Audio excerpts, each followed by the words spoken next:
Olá, sexto ano. Hoje, dia 17 de abril, depois de um longo período aí sem a gente se ver, agora vamos poder nos ver aí pelo menos virtualmente, né? E vamos dar seguimento aí aos nossos estudos. A partir de hoje a gente vai começar a ver um assunto novo, a gente vai começar a estudar a Grécia Antiga, tá? Bem, vou começar falando porque a gente estuda Grécia, né? Qual o significado de se estudar Grécia nos dias de hoje? Bem, a Grécia ela tem uma importância muito grande em vários aspectos culturais e sociais da sociedade do Ocidente. Você tem, por exemplo, vamos lá, questão da estética, né? Os gregos, principalmente Atenas, né, tinham uma preocupação muito grande com a estética, uma preocupação muito grande com o conhecimento. Apesar que hoje em dia a gente tem pessoas que se preocupam muito mais com a questão da estética que propriamente conhecimento, né? Mas essa preocupação com a beleza e com o intelectual também, isso tem muito a ver com os gregos, especialmente falando de Atenas. Então, hoje em dia a gente vê muitas academias aí, a gente vê pessoas se preocupando muito com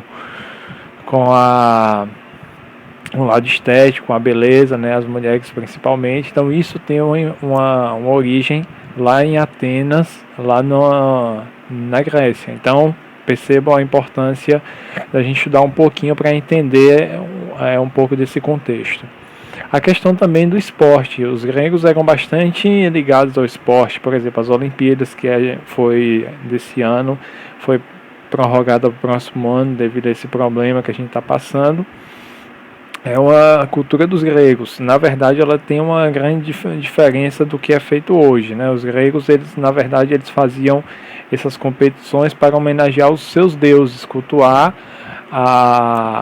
os seus deuses e homenageá-los. Então, por exemplo, num período de guerra que estivesse tendo lá na Grécia, parava-se as guerras para poder fazer as Olimpíadas. Então perceba o nível, né, de discernimento. Você estava em guerra com o seu inimigo, mas no período das Olimpíadas você tinha que parar a guerra e competir com o seu inimigo como se nada tivesse acontecendo. Então perceba como eles já tinham bastante discernimento entre essas coisas, entre guerra, entre religião e entre o esporte. Então tá aí mais uma prova da importância de por que a gente estuda a Grécia em história, né? Bom, falando um pouquinho de mundo de Grécia, tá? Quando a gente fala de Grécia Antiga, a gente está falando de um imenso território, tá? Onde você tinha vários povos vivendo ali dentro, de culturas diferentes, de línguas diferentes, de religiões diferentes, mas todos eram gregos. O que unia esses povos, o que unificava, melhor dizendo, eles para serem gregos? A questão principalmente da língua, da religião. Tinha algumas pequenas diferenças, mas eram coisas muito superficiais. Eles eram bastante similares entre si. Você tem 3 cidades-estados que são bastante importantes dentro da Grécia Antiga. Você tem a Macedônia, que vai ser uma cidade importante principalmente no final da Grécia Antiga, né?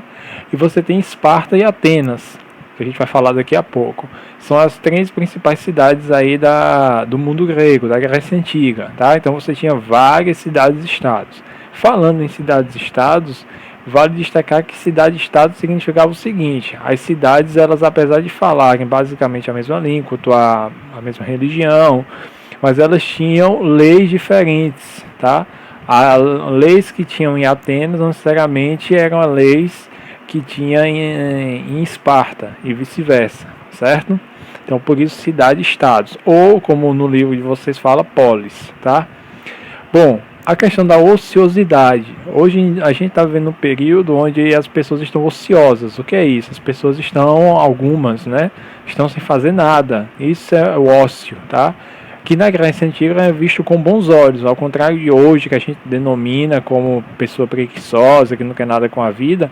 Na Grécia, pessoas ociosas eram bem vistas. Por quê? Porque mostrava, né, que aquela pessoa tinha posses e por isso que ela podia se dar ao luxo de não ter que trabalhar e só estudar e enriquecer o seu conhecimento. Então a ociosidade, ao contrário do que é visto, ao contrário de hoje, não era visto com maus olhos, era visto muito bem pela sociedade grega, certo? A escravidão também é um ponto importante a gente falar. Na Grécia Antiga já existia escravidão, não é essa escravidão que a gente conhece mais recente da África, era uma escravidão de brancos, tá? Povos que eram perdiam um duelo, uma batalha, então eles eram escravizados. Então essa ideia de escravo negro é uma coisa mais recente que a gente vê quando está estudando principalmente aí o período colonial do Brasil. Então já existia a escravidão lá na Grécia Antiga, certo? E escravos brancos, tá? Então, para a gente não ficar muito apegado, já começar a desapegar um pouquinho dessa imagem de falou de escravo, a gente já associa ao negro. Não, isso é uma coisa que aconteceu na história mais recente, tá? Mas a escravidão já é muito antiga. No Egito, que a gente estudou há pouco tempo aí, naquela Idade Antiga, né? Que a gente estuda Egito, a Mesopotâmia, já existia a escravidão. Escravos, né? Não eram negros, como esse que a gente estuda mais quando a gente fala de Brasil colônia. Bom, formas políticas na Grécia Antiga. Quais eram as formas políticas na Grécia Antiga? A gente tinha a monarquia, a gente tinha a oligarquia, tirania e democracia. Monarquia é aquela forma de governo que tem um rei, né, ou uma rainha. Você tem, na oligarquia, um tipo de governo onde as pessoas que governam são aquelas pessoas mais bem amparadas economicamente. E você tem a tirania, que são aquele tipo de governo onde uma pessoa ela simplesmente chega, toma o poder e perpetua durante muito tempo. Ela não teve o apoio da sociedade, ela apenas se uniu a grupos fortes ali, principalmente aqueles grupos armados, militares, e tomou o poder, tá? Isso é o que a gente chama de tirania. E a democracia, certo? Que é o tipo de governo que a gente vive hoje, né? As pessoas têm liberdade de pensamento, liberdade de fala, liberdade de ir e vir, que é uma coisa que está até aí em xeque, né? As pessoas estão meio sem essa liberdade de ir e vir. Isso denomina até um certo erro na questão democrática, porque numa democracia a liberdade ela é primordial e a gente está vivendo um período onde a liberdade em alguns lugares ela está sendo um pouco tirada das pessoas. Então é importante a gente destacar, falando de democracia, esse ponto, tá? Esparta e Atenas, as principais cidades da Grécia Antiga.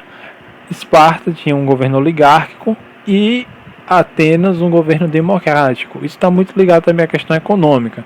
A Esparta é uma cidade muito bem, com terras muito férteis, né? Então você tinha pessoas muito bem economicamente.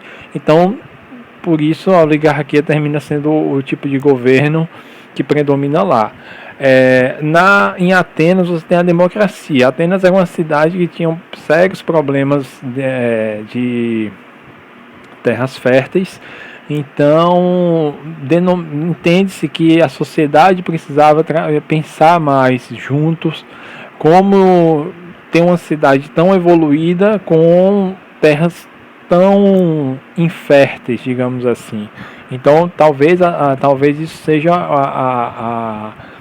a questão que leva Atenas a ser uma política democrática, né, com participação mais da sociedade. Apesar que não era como hoje, que a gente tem uma participação de todos. Em Atenas, para você participar da vida política de Atenas, você tinha que ser ateniense, ou seja, nascer em Atenas. Apenas os homens participavam e tinha que ser maior de 18 anos. Então nem todo mundo participava da política em Atenas, mas era uma democracia, tá? A educação em Atenas e a educação em Esparta é bastante contraditória. A gente estuda Atenas e Esparta porque são as principais cidades. Vamos lá. Atenas. Atenas tinha uma educação voltada muito às artes, muito ligado à estética, a questão da cultura, né? Uma cultura voltada muito para o aspecto, por exemplo, como música, teatro, enfim, você tinha uma educação um pouco mais ligada às artes, certo? Em Esparta você tinha uma ligação muito mais ligada ao militarismo, era uma cidade bastante militar. Para você ter ideia, enquanto em Atenas a pessoa só precisava prestar serviço militar aos 18 anos e não necessariamente continuar na vida militar, em Esparta não, aos 7 anos de idade a criança já era entregada ao Estado, ao governo espartano, e já tinha que prestar serviços militares aí para sempre para Esparta, tá? Tanto homem quanto mulher. A questão das mulheres também é importante falar em relação a Atenas e a Grécia. A mulher em Esparta, apesar de ter Esparta ser bastante militar, mas as mulheres tinham uma liberdade muito, muito maior do que em Atenas. Elas participavam da vida social e política da cidade, inclusive eram treinadas para possíveis conflitos que tivessem a surgir na cidade. Elas eram treinadas, se precisasse ajudavam, enquanto em Atenas a mulher era simplesmente aquele ser que não tinha significado nenhum, a não ser talvez aí a questão de gerar cidadãos para a cidade, tá? Bom, então é isso aí o nosso assunto de hoje. Para a semana a gente continua falando de Grécia Antiga, tá? E espero que vocês tenham gostado da aula. Até mais.